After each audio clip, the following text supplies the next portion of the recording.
जियो ए धन ह लूट के राजा हो जा दीवाना भैया। अरे जियो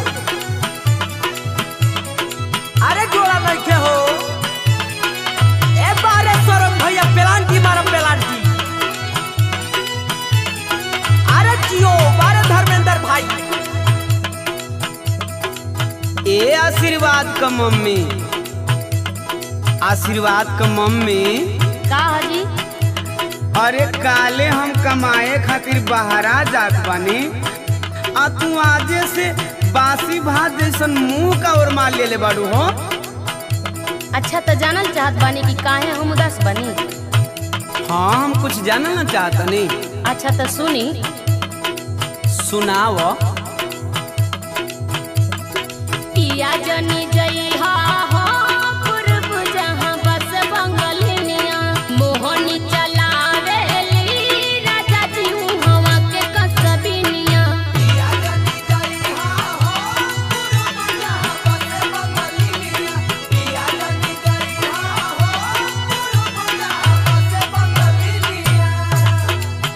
अरे पगली इतना चिंता ना कइला, तनी हमार बात सुना। सुनाई बतिये न सुन के पेट भरे के बा। जाए न पूर्व देई गोरी रे तोरी मोहनी मूरतिया दिलावा से बिसरी ना धनी रे तोरी सावरी सुरतिया। जाए न पूर्व देई गोरी रे तोरी मोहनी मूरतिया जाए न पूर्व देई गोरी रे तोरी मोहनी मूरतिया। मूरति सवार की के आती के गजलवा हे रामाती के गजलवा हो हे रामाऊ हे रे गजलवा जनवा मारे लहरा हे रामाऊ हे रे गजलवा जनवा मारे लहरा। तनिका हमार बात सुनो तब आपन वाली धुनो। अरे तनिका का सुनी हो, दू चार 10 गो नहीं मन करे तो पूरा जिंदगी को बतिए आज कही दो। हमारा के छोड़ जानी जाई राजा जी याद खाली रहूं सताई राजा जी। याद खाली रहूं सताई राजा जी याद खाली रहूं सताई राजा जी। हमारा के छोड़ जानी जाई राजा जी याद खाली रहूं सताई राजा जी। काटी से जरिया जी डसल जैसे काली रे नगिनिया। पिया जनी जइहा हो पूर्व जहां बस बंगलिनिया पिया जनी जइहा हो पूर्व जहां बस बंगलिनिया।